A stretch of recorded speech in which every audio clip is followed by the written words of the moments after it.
Hello, this is Jeffrey Fox here.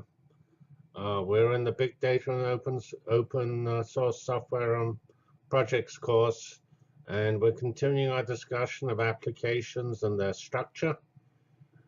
And this time we're going to look at the remarks we made about structure and try to quantify it in terms of some characteristics and facets that we call ogres. So this is there are 4 lessons in this lecture set or unit. First, we remind ourselves about the NIST big data use cases.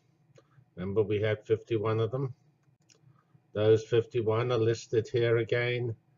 And remember, of course, that if we go to these links, we will find all sorts of information such as the 3 V's, velocity, volume, etc., variety of the data. There's a complete discussion actually of every application at this particular video, section 5 of this particular MOOC. And then we remember the 51 use cases were divided into areas: government operation, commercial, defense, healthcare, deep learning and social media, ecosystem, astronomy and physics, earth, environmental and polar science, all the ones connected to the real world, and finally energy. And for each of them we collected 26 features. And earlier on in this course I described how you could look at structures such as pleasingly parallel, or using machine learning locally on each entity, and so on. As we've noted, this particular set we have is biased towards science. If you looked at these numbers here, the commercial use of clouds and big data is more than 8/51 of the total. It's like 95% or something, or maybe 99%. Actually, that's an interesting number I don't know the answer to. All right, so now we're just going to actually go through some of the use cases. Not all 51. I say all 51 are done in that particular link I gave earlier to a MOOC for the spring class. And we will just go through a set here. We're going to do actually 2 types of two categories. One is those based on images, and those based on streaming. Actually, they overlap somewhat, these categories, but initially we're going to do image-based applications. And this lesson will discuss images, and so will the next lesson. First, some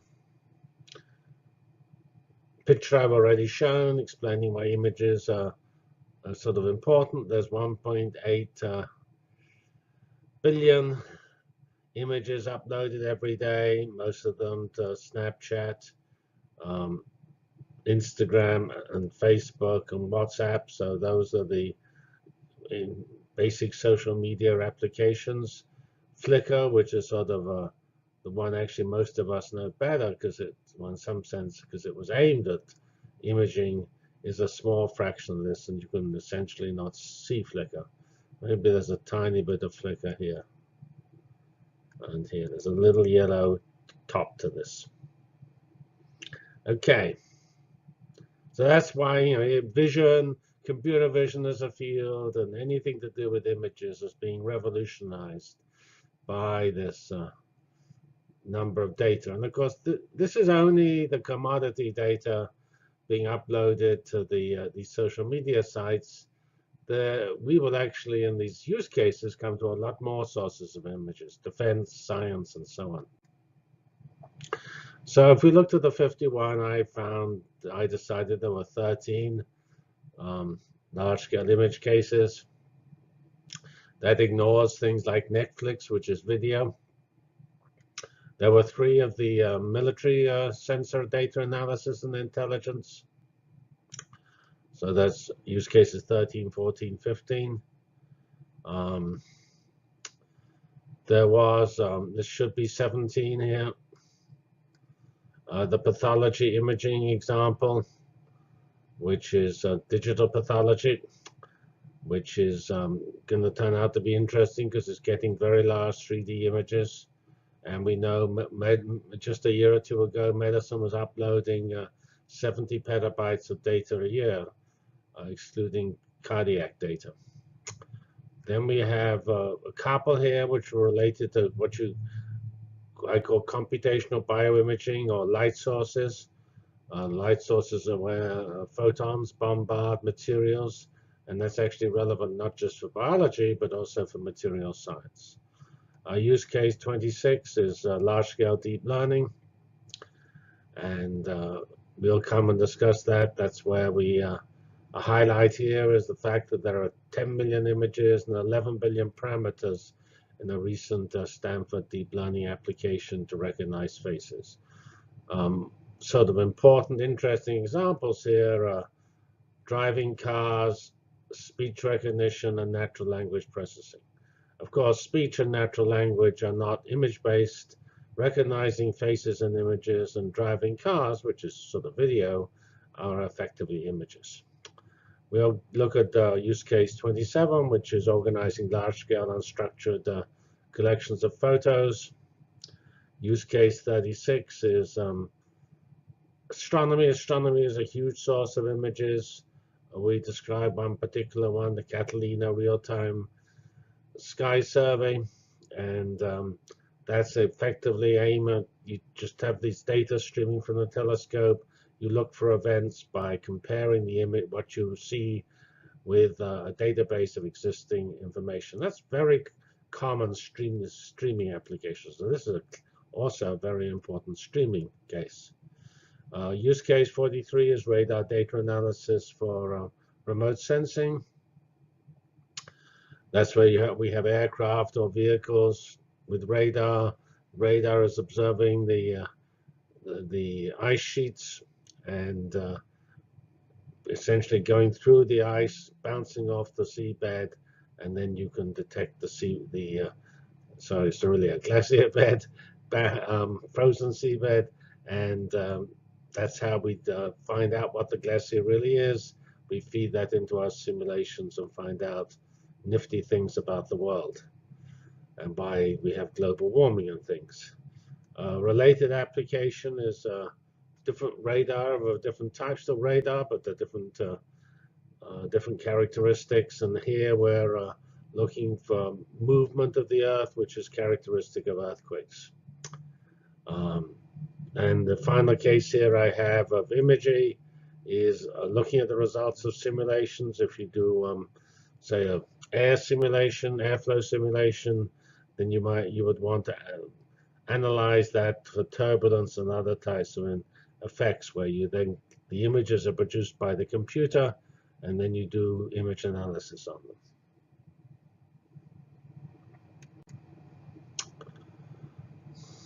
So now we go through these examples. The first one is example 13, which is one of the first defense application. And the general term here, geospatial data analysis, is a general term which is not just what's done in defense, it's also done in lots of earth science and environmental science applications. And the characteristic of these areas is that you will use what's called geographical information systems to display the answers. And we will give examples of that on the next slide. And so, I mean, critical here is geospatially tagged. So lots and lots of systems, including all your favorite cell phones, have GPS on them. And taxis have GPS, vehicles, so you'll be able to monitor traffic. So the amount of geospatial data, tagged data, is increasing rapidly. And your GIS, Geographic Information System, was founded by one of the original companies, Esri.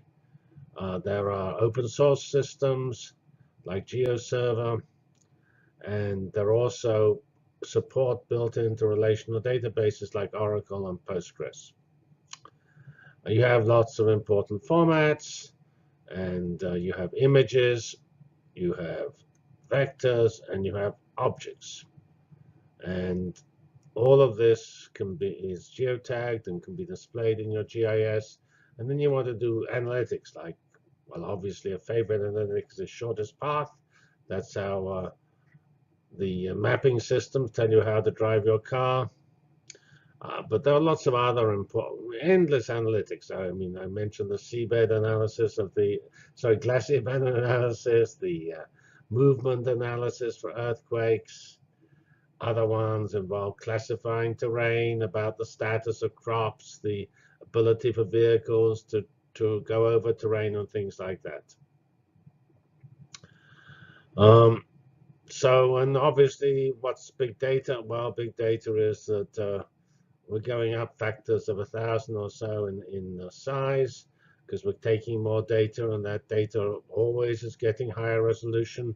This is Moore's law again, which tells us that images get more and more resolution. If you buy a new camera, you'll always, at the moment at least, you'll get more pixels on each model of camera each time you buy it. However, even if it's actually cheaper than your previous one, that's just because of Moore's law on the basic CCD sensors. And you obviously need to be able to actually search these geotag things, visualize them, and that visualization needs to be done at a range of bandwidth, because I mean, this information is going to analysts or commanders sitting comfortably in the back. Is also going to first responders. Say if this is either a defense or a crisis response application, then cell phones for the people in the field will need to receive this information. So this is this has actually been an important area for a long time. It's just got even more important as the amount of data has mushroomed. Here are some examples, pictures. Here are just some sensors. This thing's gathering data. Here are some little sensors. And here we have a typical GIS, which I just grabbed off the web. And this displays various things on a map. And obviously, you probably can click at various points and find out all sorts of nifty information, enabling you to plan your defense or your attack or whatever you're trying to do. And I say, if you were just driving a car, this would tell you which way to go from A to B.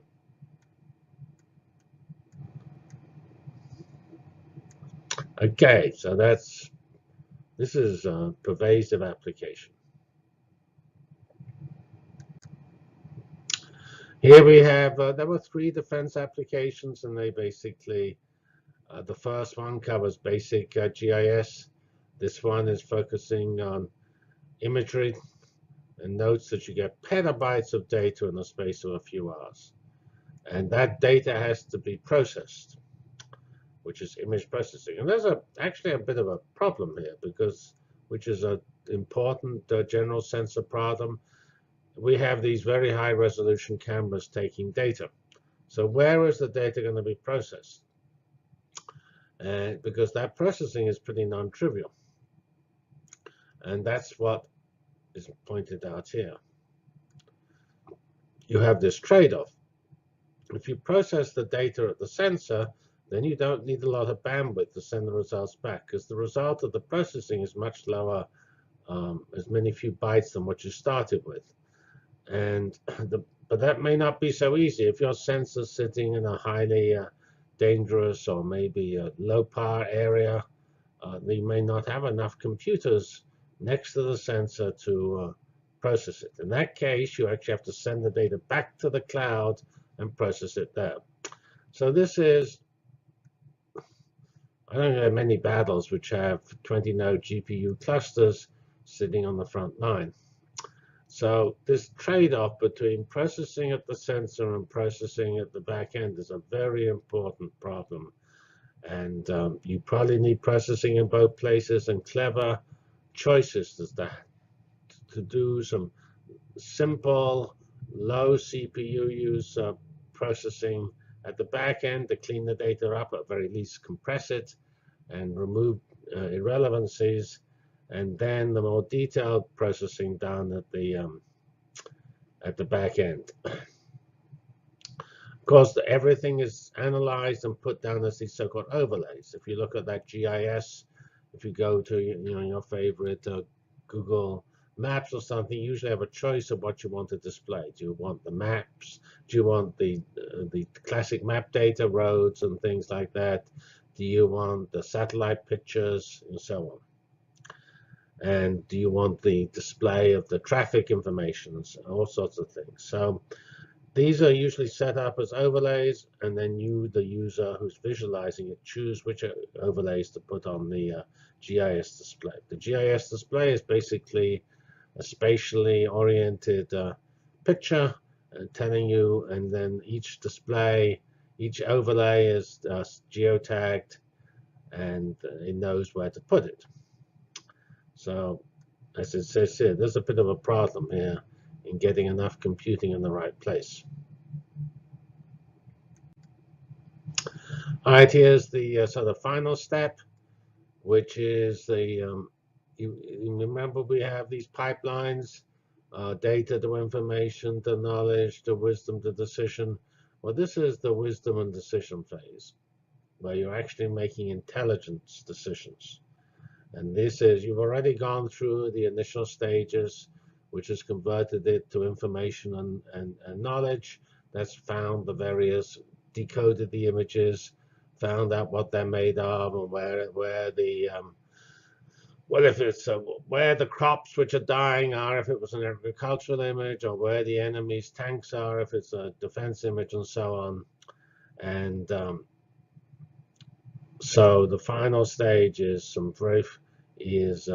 artificial intelligence to help the intelligent analysts interpret the data. And obviously, here's where you do a lot of classic processing using MapReduce to do this analysis. Storm, as we mentioned, is the important technology from Apache for analyzing streaming data. We've all remembered that we're gathering petabytes in a few hours, so to have a total of 100 petabytes of data is not a trivial. Notice here, this is my remark about the first responders or war fighters. They would not have 100 petabytes of storage sitting on their handheld device. And obviously, there are many sources of data. This is the variety issue, and those need to be integrated. That's so-called data fusion. So that's why I put fusion down here. Classification is here because you have to take the image and classify the things that are in the image. So that sort of takes us from the data, information, knowledge, wisdom, decision for defense data. Next one is pathology, which is use case 17. And so pathology is basically taking large-scale images, often to discover cancer or other types of issues. You get these high-resolution images, which needs to find out the features in this image. Here's some features here in an image, and it's both 2D and 3D. And if it's 3D, you have to either do a 3D image finding or analyze 2D images and then join the structure in each 2D slice. The next slide shows how a colleague of ours from Emory and Stony Brook have devised use of Hadoop to actually manage all this data, because I pointed out at the beginning of the actual defense application that you need to store the data and retrieve the data. And you're going to need parallel computing for the image analysis, often either using GPUs or actually MPI across distributed memory parallelism. And I've stressed already the importance of 3D imaging, and those have to be segmented and you get all these 3D objects with all divided up into components. And that gives you these terabytes of size images and a petabyte of data per hospital per year. And here we have the architecture of we have Hive doing SQL images. It sits on Hadoop. And notice here we have spatial. This is not because we're doing the spatial decomposition of hospitals. It's because the image is effectively a spatial image, is 3D or 2D. And instead of being tagged to a position on Earth, everything in there is tagged in the position in the image. So there's strong connection between the technologies used for Earth analysis and the technologies used for image analysis, because both of them have a raster in 2 or 3D, and you have entities, tumors, cars, what have you, located in this space. Here we have case 26, large-scale deep learning. I mentioned that at the beginning, that Stanford has done 10 million images and 11 billion parameters. They used a GPU cluster to do that because it turns out the fundamental operation is matrix multiplication, and they use unsupervised learning to find faces. That was this one here. But also, for instance, they're doing car driving where they have supervised learning, because you train your system on images and videos which are classified according to what the car actually did. So you're trying to learn from the car being driven correctly what to do automatically. And 100 terabytes is not an unreasonable amount. That could correspond to 100 million megapixel images. And here's a picture of a classic learning network. Remember, in the theory of artificial intelligence theory of networks, you set up a bunch of nodes. You're trying to model this all was sort of based on a simple model of the brain, where you have a bunch of nodes, which is going to originally start off with the pixels from the images. And then you're going to have, in the case of, say, this face recognition, a total of 9 layers, and the information propagates through the layers. And at the end, you end up, and each layer somehow learns to classify different aspects of the problem.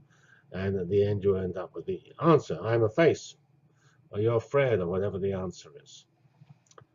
And this is actually a relatively unusual case, and Hadoop is not very effective, and you need classic high-performance computing technology.